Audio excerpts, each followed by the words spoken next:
Praise the Lord. सभी विश्वासी भाई बहनों को प्रभु यीशु मसीह में जय मसीह की। बाइबल शिक्षा चैनल पर आप सभी का स्वागत है। हमारे इस चैनल को देखने के लिए आप चैनल को सब्सक्राइब करें और बेल आइकन के ऑल बटन को ज़रूर दबाएं, तभी आपको हमारी आने वाली हर वीडियो का नोटिफिकेशन मिलता रहेगा। आज मैं आपके लिए बाइबल की पुस्तक से अब्राहम और लूत की कहानी का संक्षिप्त विवरण लेकर आई हूँ, जो आपको उत्पत्ति अध्याय 15 से 19 में देखने को मिल जाएगा। तो आप इसे वहां से विस्तार से पढ़ सकते हैं। तो चलिए भाइयों बहनों, हम वीडियो स्टार्ट करते हैं। बाइबल दर्शाती है यहाँ कि यह उस समय की बात है जब अब्राहम अपनी पत्नी और अपनी सारी संपत्ति को लेकर तथा अपने भतीजे लूत को भी लेकर मिस्र को छोड़कर कनान देश की ओर चला। और बाइबल बताती है अब्राहम उस समय में भी भेड़ बकरी गाय बैल और सोने रूपी का बड़ा धनी पुरुष था, क्योंकि एक तो अब्राहम पहले से ही एक धनी पुरुष था और फिर साथ ही साथ मिस्र के राजा फिरौन ने भी अब्राहम को यहोवा का नबी जान लिया था। और मिस्र छोड़ते समय राजा फिरौन ने भी अब्राहम को बहुत सी भेड़ बकरियां गाय बैल ऊंट इत्यादि भेंट में दी, इसलिए अब्राहम उस समय में अत्यधिक धनी था। तब फिर अब्राहम बेतेल के पास उसी स्थान पर पहुंचा जहां पहले भी उसने अपना तंबू खड़ा किया था। यह वही स्थान था मेरे प्रियो, जहां पहले भी अब्राहम ने यहोवा के लिए वेदी बनाई थी। फिर उसी स्थान पर अब्राहम ने फिर से यहोवा से प्रार्थना की। तब बाइबल बताती है इसी प्रकार अब्राहम के भतीजे लूत के पास भी भेड़ बकरी गाय बैल ऊंट इत्यादि थे। इसीलिए उस दक्षिण देश में उन दोनों के पास पर्याप्त स्थान नहीं था कि वे दोनों अपनी इतनी धन संपत्ति के साथ इकट्ठे एक ही स्थान पर रह सकें, क्योंकि ऐसा होता था पहले कि जो धनी पुरुष होता था उसके पास गाय बैल भेड़ बकरियां गधे गधियां ऊंट इत्यादि होते थे। तो स्वाभाविक है इन पशुओं संपत्ति को रखने के लिए भी अधिक चौड़े स्थान की आवश्यकता होती थी। तो उस समय में जिस स्थान पर अब्राहम और लूत पहुंचे थे तथा तंबू लगाकर रुके थे, वे स्थान पर्याप्त नहीं था कि वे दोनों अपनी अपनी इस तरह की पशु संपत्ति को वहां रख सकें। तब आगे हम देखते हैं कि इसी समस्या के चलते अब्राहम और लूत की भेड़ बकरियों और गाय बैलों को जो चरवाहे थे उनके बीच इसी विषय को लेकर झगड़ा शुरू हो गया। यही कि हम अपनी भेड़ बकरियों को यहाँ रखेंगे या वहाँ रखेंगे। इस प्रकार का झगड़ा उन चरवाहों के बीच में हुआ। तब आगे हम देखते हैं कि इसी झगड़े को देखते हुए अब्राहम ने अपने भतीजे लूत से कहा कि मेरे और तेरे बीच और मेरे और तेरे चरवाहों के बीच में इस विषय पर झगड़ा ना होने पाए, क्योंकि हम भाई बंधु हैं। तब फिर आगे अब्राहम ने लूत से कहा कि क्या सारा देश तेरे सामने नहीं है, तो इसीलिए तू मुझसे अलग हो जा, और यदि तू बाएं जाए तो मैं दाएं जाऊंगा, और यदि तू दाएं जाए तो मैं बाएं जाऊंगा। अर्थात यह कि मेरे प्रियो, यहाँ अब्राहम ने एक समझदारी का डिसीजन लिया जिससे उसके सगे रिश्ते में और कड़वाहट ना आ जाए। इस प्रकार की जगह को अर्थात प्रॉपर्टी को लेकर झगड़ा बढ़े, इससे पहले ही अब्राहम ने यह निर्णय लिया। और अब्राहम ने यहाँ यह भी निर्णय उत्तम तथा निस्वार्थ से भरा लिया कि उसने लूत से कहा कि तू जो स्थान इस देश में लेना चाहे पहले तू चुन ले, जो तू चाहे वह स्थान ले ले, मैं उसके बाद ले लूंगा। अर्थात यह कि अब्राहम ने फर्स्ट चॉइस लूत को दी जगह चुनने की। खुद अपने मन में उसने कोई लालच नहीं रखा कि मुझे अधिक मिल जाए, क्योंकि भाइयों बहनों अब्राहम एक धर्मी पुरुष था और यहोवा पर विश्वास भी रखता था, जिसने अब्राहम से कहा था कि मैं तुझे एक बड़ी जाति का मूल पिता बनाऊंगा और वह देश मैं तेरे वंश को दूंगा जहां जाने की मैंने तुझे आज्ञा दी है। हालेलुया। तो इसी वायदे पर मनन करते हुए अब्राहम को यह विश्वास था कि परमेश्वर उसके साथ न्याय ही करेगा। इसलिए अब्राहम के मन में धन संपत्ति को लेकर कोई लालच नहीं था। मेरे प्रियो, हम मनुष्य को भी ऐसा ही स्वभाव और मन अपने भीतर रखना चाहिए अपने भाई बंधुओं के प्रति, ना कि प्रॉपर्टी के लालच में पड़कर रिश्ते बिगाड़ने चाहिए। क्योंकि हमें यह सदा स्मरण रखना चाहिए कि जब परमेश्वर हमारे साथ है तो वह आप ही हमारे साथ न्याय ही करेगा। इसी प्रकार वहाँ अब्राहम ने भी लूत से कहा कि तू जो चाहे स्थान ले ले। तब आगे हम देखते हैं कि लूत ने फिर वहाँ आंखें उठाकर यरदन नदी के पास वाली सारी तराई को देखा और यह देखा कि वह सब सींची हुई है और वह स्थान सदोम अमोरा देश का स्थान था। बाइबल बताती है तब तक यहोवा ने सदोम अमोरा को नष्ट नहीं किया था, अर्थात वह तब तक सोअर के मार्ग तक यहोवा की वाटिका और मिस्र देश के समान उपजाऊ भूमि थी। अर्थात यह कि भाइयों बहनों, तब वह भूमि पूरी तरह सींची हुई थी, जहां अधिक मेहनत करने की कोई आवश्यकता भी नहीं थी। अर्थात वह एक उपजाऊ भूमि थी पहले से ही। इसीलिए लूत ने अपनी बुद्धिमत्ता के अनुसार वह उपजाऊ भूमि ही चुनी। मेरे प्रियो, यह समझे एक बात कि कई बार हम मनुष्य भी अपनी समझ व बुद्धि के आधार में लालच में आकर कुछ निर्णय ले लेते हैं जो बाद में फिर हमें लाभ नहीं वरन हानि ही देते हैं। हमें कभी भी किसी चकाचौंध को देखकर, किसी भरपूरी वाली चीजों को देखकर लालच में नहीं आना चाहिए। क्या पता कि उसके पीछे कुछ गलत ही योजना हो शैतान की हमारे प्रति। हमें सदा सर्वप्रथम परमेश्वर से प्रार्थना करनी चाहिए कि हमें क्या करना चाहिए, क्या फैसला लेना चाहिए, फिर हमें कुछ निर्णय लेने चाहिए। क्योंकि कभी कभी हम चकाचौंध को देखकर फिसल जाते हैं और फिर नाश की ओर चले जाते हैं, जैसे आगे हम देखते भी हैं।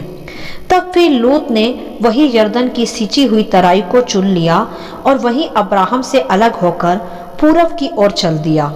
परंतु अब्राहम यहोवा की आज्ञा अनुसार वही कनान देश में ही रहा। तब लूत उस नगर में जाकर रहने लगा और अपना तंबू उसने सदोम के निकट खड़ा कर दिया। बाइबल बताती है कि सदोम के लोग यहोवा की दृष्टि में दुष्टता तथा पाप किया करते थे, अर्थात पूर्णतः परमेश्वर के विरोध में वह घिनौने अपराध किया करते थे। उसी स्थान पर फिर लूत जाकर बस गया।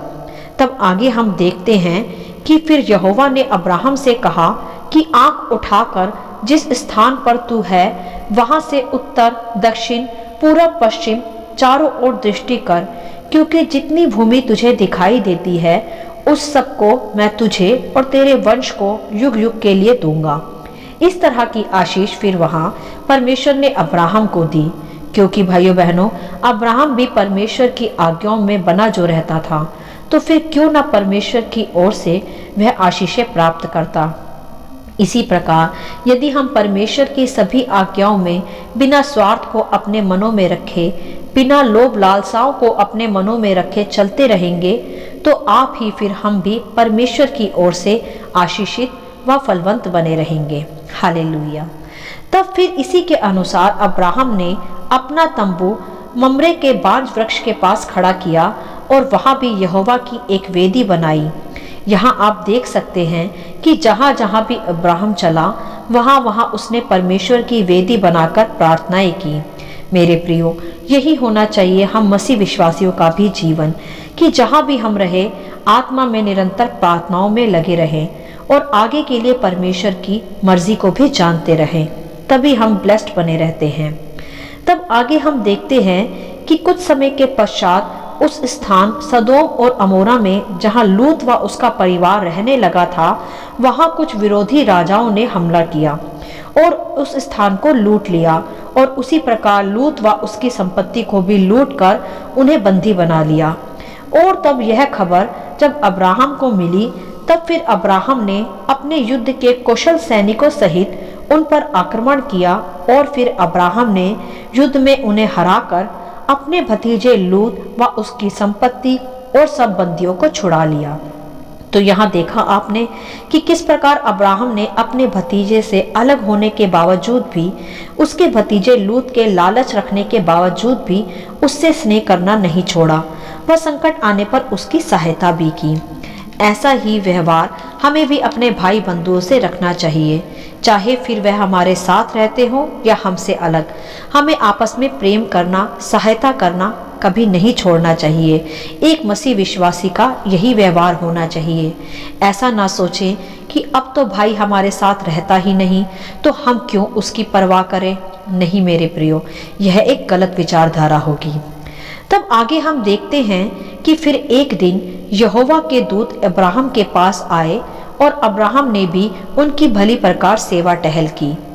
तब जब वह वहां से जाने लगे तब यहोवा ने अब्राहम से कहा कि सदोम और अमोरा की दुष्टताई बहुत अधिक बढ़ गई है, इसलिए मैं उस नगर को नाश करने पर हूँ। यहाँ ध्यान दें भाइयों बहनों, एक उत्तम बात कि अब्राहम का परमेश्वर के साथ ऐसा संबंध था कि परमेश्वर कुछ भी करने से पहले अब्राहम पर जाहिर करते थे, जैसे एक मित्र दूसरे मित्र को बताता है। ऐसा संबंध था अब्राहम का परमेश्वर से। मेरे प्रियो, सोचें, क्या हमारा ऐसा संबंध है परमेश्वर से कि परमेश्वर कुछ करने से पहले हम पर जाहिर करे? नहीं, यह तो आज्ञाकारिता के आधार पर ही हमें मिल सकता है, जैसे अब्राहम को भी मिला। तब हम देखते हैं वहां कि जब परमेश्वर ने अब्राहम को सदोम व अमोरा को नष्ट करने के विषय बताया, तब अब्राहम ने कहा कि हे प्रभु, क्या तू सचमुच दुष्ट के साथ साथ धर्मियों को भी नष्ट कर देगा? क्योंकि भाइयों बहनों, तब अब्राहम का भतीजा लूत, जो धर्मी घराने का एक पुरुष था, वह भी वहां रहता था। इसीलिए अब्राहम ने ऐसा प्रश्न पूछा।